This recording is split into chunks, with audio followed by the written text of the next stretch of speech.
ಸ್ನೇಹಿತರೆ ಎಲ್ರಿಗೂ ನಮಸ್ಕಾರ. TM ಲರ್ನಿಂಗ್ ಸೆಂಟರ್ ಯೂಟ್ಯೂಬ್ ಚಾನಲ್ಗೆ ನಿಮ್ಮೆಲ್ಲರಿಗೂ ಸ್ವಾಗತವನ್ನು ಕೋರ್ತಾ ಈ ವಿಡಿಯೋದಲ್ಲಿ ನಾನು ನಿಮಗೆ 2014 ಪತ್ರಿಕೆ 2 ವಿಜ್ಞಾನ ವಿಭಾಗದಲ್ಲಿ ಒಂದಷ್ಟು ಪೆಡಗಾಗಿಗೆ ಸಂಬಂಧಪಟ್ಟಂಥ ಪ್ರಶ್ನೆಗಳು ತುಂಬ ಇಂಟ್ರೆಸ್ಟಿಂಗ್ ಆಗಿದ್ದಾವೆ. ಸೊ ಆ ಒಂದು ಪ್ರಶ್ನೆಗಳನ್ನು ನಿಮ್ಮೊಟ್ಟಿಗೆ ನಾನು ಈ ಒಂದು ವಿಡಿಯೋದಲ್ಲಿ ಚರ್ಚೆ ಮಾಡ್ತಾ ಇದ್ದೀನಿ. ಸಾಕಷ್ಟು ಜನ ಸಿಲೆಬಸ್ ಬಗ್ಗೆ ಕೇಳ್ತಾ ಇದ್ರಿ, ಸರ್ PUC ಸಿಲೆಬಸ್ ಎಲ್ಲ ಇಟ್ಟಿದ್ದಾರೆ ಹೇಗೆ ಅಂತ. ಅಫ್ಕೋರ್ಸ್ ಸ್ವಲ್ಪ ಬ್ರಾಡ್ ಆಗಿದೆ, ಅಂದರೆ ಈಗೇನು ನಾವು 10th ಲೆವೆಲಿಗೆ ಇಲ್ಲಿವರೆಗೂ ಎಕ್ಸ್ಪೆಕ್ಟ್ ಮಾಡ್ತೀವಿ, ಸ್ವಲ್ಪ ಅದಕ್ಕಿಂತ ಸ್ವಲ್ಪ ಜಾಸ್ತಿ ಸಿಲೆಬಸ್ಸನ್ನು ಕವರ್ ಮಾಡಿದ್ದಾರೆ. ಹಾಗಾಗಿ so we have to prepare for more, ಅದಕ್ಕೆ ಸ್ವಲ್ಪ ಇನ್ನಷ್ಟು ಪ್ರಿಪ್ರೇಷನನ್ನು ಮಾಡ್ಕೋಬೇಕು ಅಂತ ಹೇಳ್ತಾ, ಸೊ 2014 ಪ್ರಶ್ನೆ ಪತ್ರಿಕೆಯ ಪೆಡಗಾಗಿ ಕ್ವಶನ್ಸು ಎಸ್ಪೆಷಲಿ ಸೈನ್ಸ್ ವಿಭಾಗದಲ್ಲಿ ಯಾವ ರೀತಿ ಬಂದಿತ್ತು ಅನ್ನೋದನ್ನು ಈ ವಿಡಿಯೋದಲ್ಲಿ ನೋಡ್ತಾ ಹೋಗೋಣ. ಸೊ ಸಾಧ್ಯವಾದರೆ ಒಂದು ಸಿಲೆಬಸ್ಸನ್ನು ಸೈನ್ಸ್ ಸಿಲೆಬಸ್ಸನ್ನು ನಿಮಗೆ ತಿಳಿಸ್ಕೊಡುವಂಥ ಪ್ರಯತ್ನ ನಾನು ಮಾಡ್ತೀನಿ ಅಂತ ಹೇಳ್ತಾ, ಸೊ ಪೆಡಗಾಗಿ ವಿಭಾಗದ ವಿಜ್ಞಾನ ವಿಷಯದ ಪ್ರಶ್ನೆಗಳನ್ನು ಈ ಒಂದು ವಿಡಿಯೋದಲ್ಲಿ ನಾನು ನಿಮಗೆ ತಿಳಿಸ್ಕೊಡೋದಕ್ಕೆ ಪ್ರಯತ್ನ ಮಾಡ್ತೀನಿ. ಪ್ರಶ್ನೆಗಳು ಈ ರೀತಿ ಇದೆ. 141ನೇ ಪ್ರಶ್ನೆ.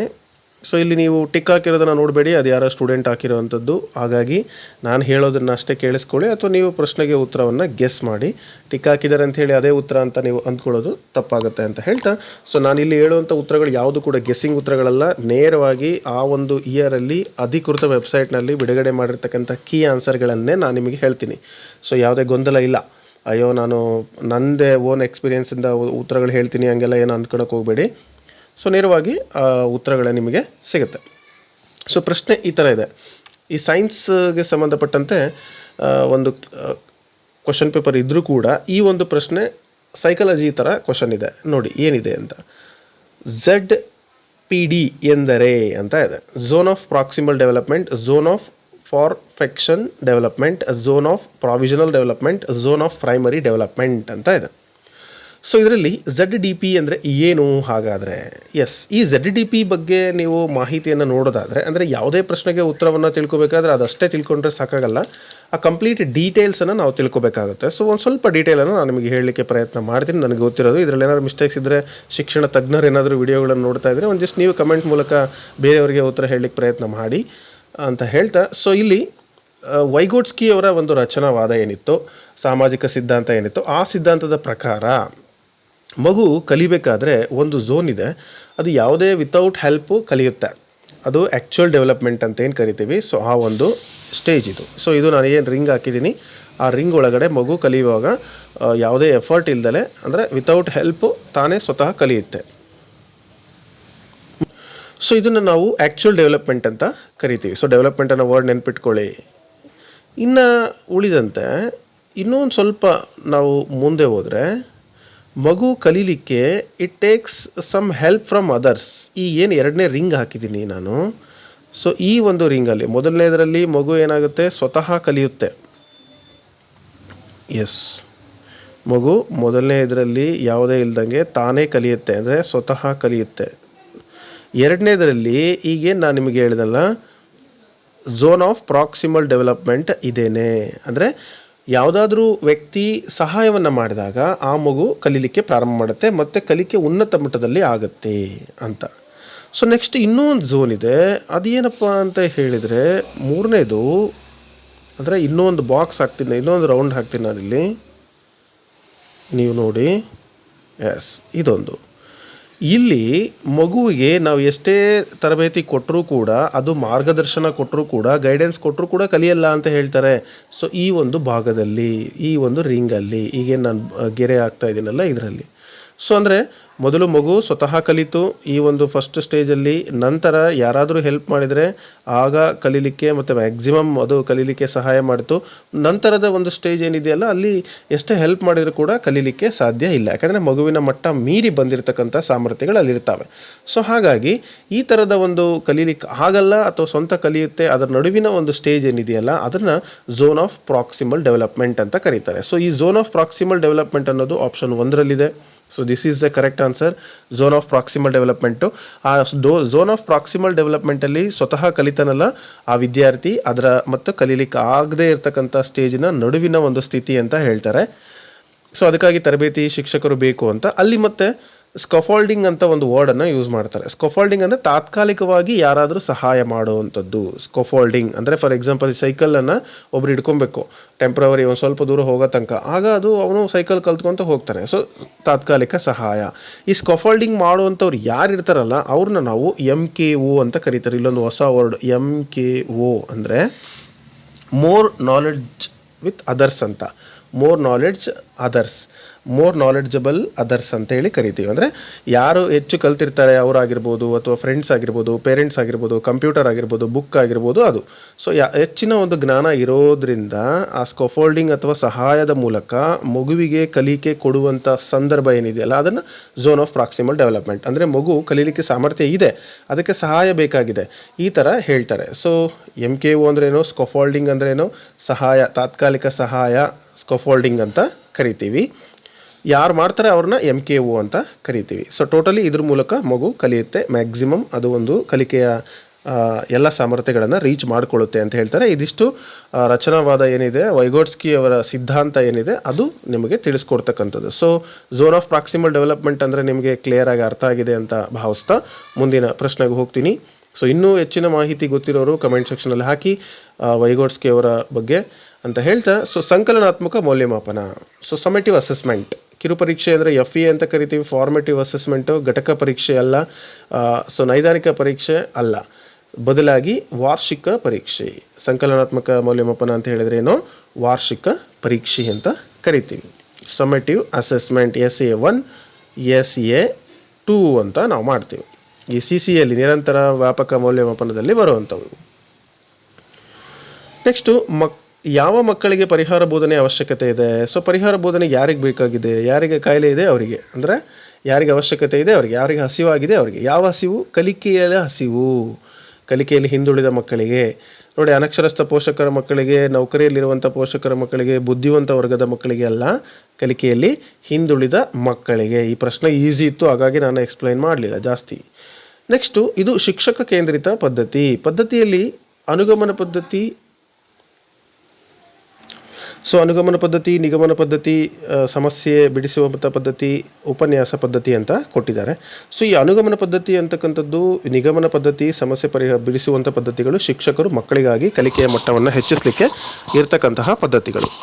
ಸೊ ಹಾಗಾಗಿ ಇವೆಲ್ಲವೂ ಪದ್ಧತಿಗಳು ಕೂಡ ಶಿಕ್ಷಕ ಕೇಂದ್ರಿತ ಅಲ್ಲ, ವಿದ್ಯಾರ್ಥಿ ಕೇಂದ್ರಿತ. ಬಟ್ ಇಲ್ಲಿ ಶಿಕ್ಷಕ ಕೇಂದ್ರಿತ ಯಾವುದು ಅಂದರೆ ಶಿಕ್ಷಕ ಅಷ್ಟೇ ತನ್ನಷ್ಟಕ್ಕೆ ತಾನೇ ಮಾಡ್ಕೊಂಡು ಹೋಗುವಂಥದ್ದು ಏನಿದೆಯಲ್ಲ ಅದನ್ನು ಶಿಕ್ಷಕ ಕೇಂದ್ರಿತ ಅಂತ ಕರಿತೀವಿ. ಈ ಒಂದು ಪದ್ಧತಿ ಉಪನ್ಯಾಸ ಪದ್ಧತಿ, ಲೆಕ್ಚರಿಂಗ್ ಮೆಥಡ್ ಅಂತ ಹೇಳ್ತೀವಿ. ಸೊ ಲೆಕ್ಚರಿಂಗ್ ಮೆಥಡ್ ಬರೀ ಶಿಕ್ಷಕ ಹೇಳೋದಷ್ಟೇ, ವಿದ್ಯಾರ್ಥಿಗಳು ಕೇಳಿಸ್ಕೊಳ್ತಾರೆ, ಅವ್ರ ಪಾಡಿಗೆ ಅವ್ರು ಹೋಗ್ತಾರೆ, ಅಲ್ಲಿ ಏನಿಲ್ಲ, ಇಂಟ್ರಾಕ್ಷನ್ ಇರೋದಿಲ್ಲ. ಸೊ ಹಾಗಾಗಿ ಅದನ್ನು ನಾವು ಶಿಕ್ಷಕ ಕೇಂದ್ರಿತ ಪದ್ಧತಿ ಅಂತ ಹೇಳ್ಬೋದು. So option 4 is the correct answer. So be careful, ಇದರಲ್ಲಿ ಯಾವ ಪದ್ಧತಿ ಯಾವಾಗ ಬೇಕಾದರೂ ನಿಮಗೆ ಪ್ರಶ್ನೆಗಳು ಬರ್ಬೋದು. ಬೋಧನಾ ಪದ್ಧತಿಯಲ್ಲಿ ಬಹಳ ಜನ ಒಂದು ಪ್ರಶ್ನೆ ಕೇಳ್ತಾ ಇದ್ದಾರೆ, ಸರ್ ಈ ಸಲ ಮ್ಯಾಥಮೆಟಿಕ್ಸ್ ಸಿಲೆಬಸ್ಸಲ್ಲಿ ಒಂದು ಏನೋ ಬೋಧನಾ ಪದ್ಧತಿ ಸಿಲೆಬಸ್ ಇಲ್ಲ, ಹಾಗಾಗಿ ಅದೇನು ಕ್ವಶನ್ ಕೊಡ್ತಾರೋ ಇಲ್ಲೋ ಅದ್ರ ಬಗ್ಗೆ ಬರೀ ಕಂಟೆಂಟ್ ಅಷ್ಟೇ ಕೊಟ್ಟಿದ್ದಾರೆ ಅಂತ. ಸೊ ಖಂಡಿತ ಬೋಧನಾ ಪದ್ಧತಿ ಬಗ್ಗೆ ಕ್ವಶನ್ಸ್ ಇದ್ದೇ ಇರುತ್ತೆ, ಆದರೆ ನಂಬರ್ ಆಫ್ ಕ್ವಶನ್ಸ್ ಕಡಿಮೆ ಇರ್ಬೋದು ಅಷ್ಟೇ. ಸೊ ಅದನ್ನು ನೀವು ನೆನಪಿಟ್ಕೊಳ್ಳಿ, ಬಿ ರಿಮೆಂಬರ್.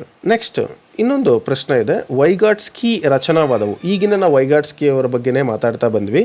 ರಚನಾವಾದ ಎಂಥದ್ದು ಅಂತ. ಸೊ ಅದು ಸಾಮಾಜಿಕ ರಚನಾವಾದ, ವೈಯಕ್ತಿಕ ರಚನಾವಾದ, ಅನುಭವ ತತ್ವ ರಚನಾವಾದ, ಅನ್ವೇಷಣಾವಾದ ಅಂತ ಇದೆ.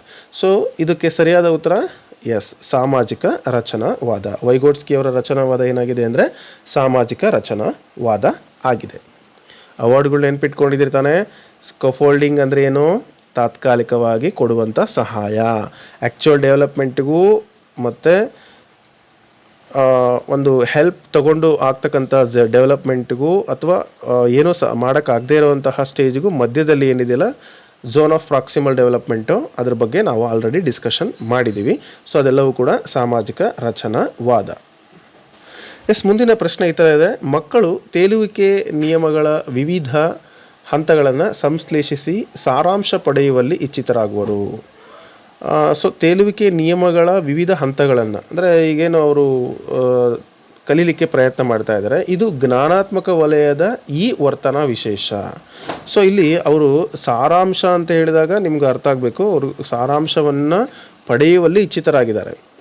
ಜ್ಞಾನ, ತಿಳುವಳಿಕೆ, ಅನ್ವಯ, ಕೌಶಲ್ಯ, ಆಸಕ್ತಿ, ಪ್ರಶಂಸೆ. ಇದರಲ್ಲಿ ಸಾರಾಂಶ ಅಂದರೆ ಯಾವುದು ಬರ್ಬೋದು ಹಾಗಾದರೆ? ಅಂದರೆ ಇದರಲ್ಲಿ ಸಂಶ್ಲೇಷಣೆನೋ ವಿಶ್ಲೇಷಣೆನೋ ನಿಮಗೆ ಅನಿಸುತ್ತೆ ಇವೆರಡೂ ಅಲ್ಲ, ಬದಲಾಗಿ ಇದು ಇರಬೇಕು ಅಥವಾ ವಿಶ್ಲೇಷಣೆ ಅಥವಾ ಸಂಶ್ಲೇಷಣೆ ಇರ್ಬೋದು ಅಂತ. ಇವೆರಡರಲ್ಲಿ ತುಂಬ ನಿಮಗೆ ಕನ್ಫ್ಯೂಷನ್ ಆಗುತ್ತೆ. Yes, your guessing is correct. ಅವೆರಡರಲ್ಲಿ ಒಂದು ಉತ್ತರ ಸರಿ ಇದೆ ಅಂತಕ್ಕಂಥದ್ದು. ಸರಿಯಾದ ಉತ್ತರ ಸಂಶ್ಲೇಷಣೆ. ಏನು ಸರಿಯಾದ ಉತ್ತರ ಅಂದರೆ ಸಂಶ್ಲೇಷಣೆ ಮಾಡ್ತಕ್ಕಂಥದ್ದು. ಅಂದರೆ ಜ್ಞಾನಾತ್ಮಕ ವಲಯದಲ್ಲಿ ಅವರು ಸಂಶ್ಲೇಷಣೆಯನ್ನು ಮಾಡಲಿಕ್ಕೆ ಪ್ರಯತ್ನ ಮಾಡ್ತಾ ಇದ್ದಾರೆ ಅನ್ನುವಂಥದ್ದು ಅರ್ಥ ಕೊಡುತ್ತೆ. ನೆಕ್ಸ್ಟು ಜ್ಞಾನಾತ್ಮಕ ವಲಯಕ್ಕೆ ಸಂಬಂಧಿಸಿದಂತಹ ಒಂದು ಪದ ಯಾವುದು ಅಂತ ಕೇಳಿದರೆ ಜ್ಞಾನ, ಭಾವನೆ, ಮನೋಜನ್ಯ ಕೌಶಲ್ಯ, ಸ್ಮರಣೆ ಅಂತ ಕೊಟ್ಟಿದ್ದಾರೆ. ಸೊ ನೀವು ಜ್ಞಾನ ಅಂದ ತಕ್ಷಣ ಹೌದು ಸರ್ ಇದು ಸ್ಮರಣೆ ಇರ್ಬೋದು ಅಂತ ಅನ್ಕೋಬೇಡಿ, ಖಂಡಿತ ತಪ್ಪು. ಜ್ಞಾನಾತ್ಮಕ ವಲಯಕ್ಕೆ ಸಂಬಂಧಪಟ್ಟಂಥ ಒಂದು ಪದ ಜ್ಞಾನ, ಇನ್ನು ಉಳಿದಿರ್ತಕ್ಕಂಥವು ಬರೋದಿಲ್ಲ. ನೆಕ್ಸ್ಟ್ ಮನೋಜನ್ಯ ವಲಯಕ್ಕೆ ಅವು ಬರ್ತವೆ. ಶಿಕ್ಷಕರಿಗೆ ರಿಫ್ಲೆಕ್ಷನ್ ನಿಯತಕಾಲಿಕ ಸಹಾಯಕವಾಗಿದೆ. ಏನಕ್ಕೆ ಸಹಾಯಕವಾಗಿದೆ? ಈ ಒಂದು ರಿಫ್ಲೆಕ್ಷನ್ ಅಂತಕ್ಕಂತಹ ಮ್ಯಾಗ್ಝೀನ್ ಏನಕ್ಕೆ ಹೆಲ್ಪ್ ಮಾಡ್ತಾ ಇದೆ ಅಂತ. ಸೊ ಈ ಮ್ಯಾಗ್ಝೀನ್ ಬಗ್ಗೆ ನಾನು ನಿಮಗೆ ಹೇಳಬೇಕು. ಸೊ ಮೊದಲು ಆ ಮ್ಯಾಗ್ಝೀನ್ ಬಗ್ಗೆ ನಾನು ಹೇಳ್ತೀನಿ. ಸೊ ನಿಮಗೆ ಇದ್ರ ಬಗ್ಗೆ ಡೀಟೇಲ್ ಬೇಕಾದರೆ ಗೂಗಲಲ್ಲಿ ಟೈಪ್ ಮಾಡಿ. ರಿಫ್ಲೆಕ್ಷನ್ ಒಂದು ವೆಬ್ಸೈಟ್ ಇದೆ, ಆ ವೆಬ್ಸೈಟನ್ನು ನಾನು ಇಲ್ಲಿ ಬರಿತೀನಿ. ಸೊ ಏನಪ್ಪ ಅದು ವೆಬ್ಸೈಟ್ ಅಂತಂದರೆ www.reflections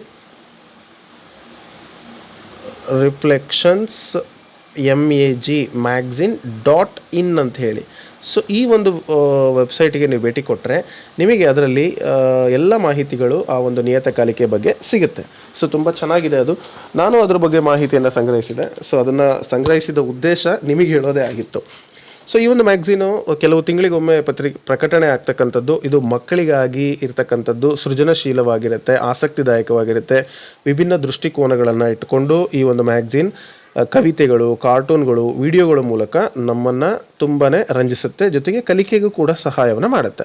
ಇದರಲ್ಲಿನ ಮಾನಸಿಕೆ, ಪ್ರತಿಬಿಂಬ, ಭಾಗವಹಿಸುವಿಕೆ ಎಲ್ಲವನ್ನು ಕೂಡ ಅವರು ಅವಕಾಶ ಮಾಡಿಕೊಟ್ಟಿದ್ದಾರೆ. ಅದನ್ನು ನೋಡ್ಬೋದು. ಅದ್ರ ಬಗ್ಗೆ ಸಾಕಷ್ಟು ಜನ, ಈಗ ನಾನೇನು ಆ ಒಂದು ವೆಬ್ಸೈಟನ್ನು ಓಪನ್ ಮಾಡಿದೆ ಗೂಗಲ್ ವಿಕಿಪೀಡಿಯಾದಲ್ಲಿ, ತುಂಬ ಜನ ಅದ್ರ ಬಗ್ಗೆ ಒಳ್ಳೆ ಗುಡ್ ಕಮೆಂಟನ್ನು ಕೊಟ್ಟಿದ್ದಾರೆ. ನಾನೀಗ ಹೇಳಿದ್ದು ನನ್ನ ಓನ್ ಒಪಿನಿಯನ್ನು. ಅಲ್ಲಿ ಇನ್ನೂ ಬಹಳಷ್ಟು ಇದ್ರ ಬಗ್ಗೆ ಕಮೆಂಟ್ ಸೆಕ್ಷನಲ್ಲಿ ಹಾಕಿದ್ದಾರೆ, ಅಲ್ಲಿ ಏನೇನು ಸಿಗುತ್ತೆ, ಏನೇನಿದೆ ಅಂತ.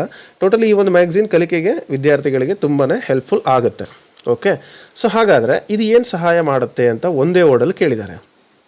ಆಪ್ಷನ್ಸ್ ನೋಡಿ. ಆಲೋಚನಾಬದ್ಧವಾಗಿ ಆಳವಾಗಿ ಹಿಂದಿನ ಘಟನೆಗಳನ್ನು ಮತ್ತು ಬದಲಿಗೆ ಕ್ರಿಯಾತ್ಮಕತೆಗಳನ್ನು ಗಣನೆಗೆ ತೆಗೆದುಕೊಳ್ಳಲು. ನೆಕ್ಸ್ಟ್, ಕನ್ನಡಿಯಿಂದ ರಿಫ್ಲೆಕ್ಷನನ್ನು ಮಾಡಲಾಗಿರುತ್ತದೆ. ಇದು ಶಿಕ್ಷಕರು ಪಾಠ ಟಿಪ್ಪಣಿಗಳನ್ನು ಬರೆಯುವ ನಿಯತಕಾಲಿಕವಾಗಿದೆ. ಇದು ವಿಜ್ಞಾನದ ಪ್ರಯೋಗ ಮತ್ತು ವೀಕ್ಷಣೆಗಳನ್ನು ಬರೆಯುವ ನಿಯತಕಾಲಿಕ ಅಂತ ಹೇಳಿ ಕೊಟ್ಟಿದ್ದಾರೆ. ಸೊ ಇಲ್ಲಿ ನಾನು ಹೇಳಿದಂಥ ಉತ್ತರಕ್ಕೆ ರಿಲೇಟೆಡ್ ಆಗಿ ಯಾವುದಿದೆ? ಎಸ್, ಇದು ಬಂದು ಆಲೋಚನಾಬದ್ಧವಾಗಿ ಆಳವಾಗಿ ಹಿಂದಿನ ಘಟನೆಗಳನ್ನು ಮತ್ತು ಬದಲಿಗೆ ಕ್ರಿಯಾತ್ಮಕ ಅಂದರೆ ಸೃಜನಶೀಲತವಾಗಿ ಗಣನೆಗೆ ತೆಗೆದುಕೊಳ್ಳಲಿಕ್ಕೆ ಈ ಒಂದು ನಿಯತಕಾಲಿಕೆ ತುಂಬ ಹೆಲ್ಪ್ ಮಾಡುತ್ತೆ. ಸೊ ಆಪ್ಷನ್ 1 ಸರಿಯಾದ ಉತ್ತರ. ನೀವು ಕೂಡ ಒಂದು ವೆಬ್ಸೈಟಿಗೆ ಭೇಟಿ ನೀಡಿ ಅದರ ಬಗ್ಗೆ ಇನ್ನಷ್ಟು ತಿಳ್ಕೊಳ್ಳಿ. ಇನ್ನು ಡ್ರಿಲ್ ಮತ್ತು ಅಭ್ಯಾಸಗಳು ಏನು ಮಾಡ್ತವೆ? ಡ್ರಿಲ್ ಮತ್ತು ಅಭ್ಯಾಸ ಎರಡು ಸಮನಾದ ಪದಗಳು, ಹೆಸರಿನಲ್ಲಿ ವ್ಯತ್ಯಾಸಸುತ್ತದೆ, ಭಾಗದಿಂದ ಪೂರ್ಣತೆಗೆ ಸಂಬಂಧಿಸಿದಾಗಿದ್ದಿಲ್ಲ ಅಂತ ಕೊಟ್ಟಿದ್ದಾರೆ. ಇದಕ್ಕೆ ಸರಿಯಾದ ಉತ್ತರ ಏನು? ಯಾವುದೇ ಒಂದು ಕೆಲಸ ನಮಗೆ ಪರಿಪೂರ್ಣವಾಗಬೇಕು ಅಂತಂದರೆ ನಾವು ಅದ್ರ ಬಗ್ಗೆ ಅಭ್ಯಾಸ ಮಾಡಬೇಕು, ಡ್ರಿಲ್ ವರ್ಕ್ ಮಾಡಬೇಕು, ಹೆಚ್ಚಿನ ಕೆಲಸ ಮಾಡಬೇಕು. ಅಂದರೆ ಅದೇನಾಗುತ್ತಪ್ಪ ಅಂದರೆ ಭಾಗ ಸ್ವಲ್ಪದಿಂದ ಪೂರ್ಣದೆಡೆಗೆ ನಮಗೆ ಮಾರ್ಗದರ್ಶನವನ್ನು ಕೊಡುತ್ತೆ, ಹೌದಲ್ವಾ? ಸೊ ಹಾಗಾಗಿ ಡ್ರಿಲ್ ಮತ್ತು ಅಭ್ಯಾಸಗಳು ಏನಾಗ್ತವೆ, ನಮಗೆ ಪರಿಪೂರ್ಣ ಕಲೀಲಿಕ್ಕೆ ಸಹಾಯವನ್ನು ಮಾಡ್ತವೆ. ಭಾಗದಿಂದ ಪೂರ್ಣದೆಡೆಗೆ ಸಂಬಂಧಿಸಿದ್ದು. ಕ್ಲಿಯರ್? ನೆಕ್ಸ್ಟ್ ಕೊನೆಯ ಪ್ರಶ್ನೆ, ಈ ಒಂದು ಪ್ರಶ್ನೆ ಪತ್ರಿಕೆಯ ಕೊನೆಯ ಪ್ರಶ್ನೆ, 10ನೇ ಪ್ರಶ್ನೆ ಐ ಥಿಂಕ್. ಸಮಗ್ರತೆಯ ವಿಧಾನದಲ್ಲಿ ಅಂತ ಕೊಟ್ಟಿದ್ದಾರೆ. ಏನು ಸಮಗ್ರತೆಯ ವಿಧಾನದಲ್ಲಿ ಅಂತಂದರೆ ಅರ್ಥ ಏನು ಅಂತ. ಸೊ ಸಮಗ್ರತೆಯ ವಿಧಾನದಲ್ಲಿ ಒಂದು ಪರಿಕಲ್ಪನೆಯ ವಿವಿಧ ಆಯಾಮಗಳನ್ನು ಚರ್ಚಿಸಲಾಗಿದೆ, ಒಂದು ಪರಿಕಲ್ಪನೆಯನ್ನು ವ್ಯಾಖ್ಯಾನಿಸಿ ತಿಳಿಸಲಾಗಿದೆ, ಘಟಕದ ವಿವಿಧತೆಯನ್ನು ಬೋಧಿಸಲಾಗಿದೆ, ಪ್ರಮುಖ ವಿಷಯದ ಅಧ್ಯಯನವನ್ನು ಮಾತ್ರ ಮಾಡುವ ವಿಧಾನವಾಗಿದೆ. ಸೊ ಇದರಲ್ಲಿ ಸಮಗ್ರತೆ ಅಂದ್ರೇನು ನೋಡಿ, ಒಂದೊಂದೇ ಡಿಲೀಟ್ ಮಾಡೋಣ. ಪ್ರಮುಖ ವಿಷಯದ ಅಧ್ಯಯನ ಮಾತ್ರ ಖಂಡಿತ ಬರಲ್ಲ. ಘಟಕದ ವಿವಿಧತೆಯನ್ನು ಬೋಧಿಸಲಾಗುತ್ತದೆ. ಸಮಗ್ರ ಅಂದಾಗ ಅಲ್ಲಿ ಆ ಒಂದು ಮೀನಿಂಗ್ ಕೂಡ ಬರಲ್ಲ. ಒಂದು ಪರಿಕಲ್ಪನೆಯ ಪ್ರತ್ಯೇಕಿಸಿ ಖಂಡಿತ ಇಲ್ಲ. ನೋಡಿ ಬಿಟ್ಟರೆ ಇದೊಂದು ಉತ್ತರ ಉಳ್ಕೊಳ್ತು. ಒಂದು ಪರಿಕಲ್ಪನೆಯ ವಿವಿಧ ಆಯಾಮಗಳನ್ನು ಚರ್ಚಿಸಲಾಗಿದೆ ಅಂದರೆ ಸಮಗ್ರವಾಗಿ ನಾವು ಅದನ್ನು ಕಲಿತೀವಿ ಅಂದರೆ ಒಟ್ಟಿಗೆ ಕಲಿತೀವಿ ಅಂತಕ್ಕಂಥದ್ದು. ಎಲ್ಲ ಒಂದು ಆಯಾಮಗಳಲ್ಲಿ ಚರ್ಚೆಯನ್ನು ಮಾಡ್ತಕ್ಕಂಥದ್ದೇ ಆ ಒಂದು ಅರ್ಥ, ಸಮಗ್ರತೆಯ ವಿಧಾನ ಅಂಥೇಳಿ.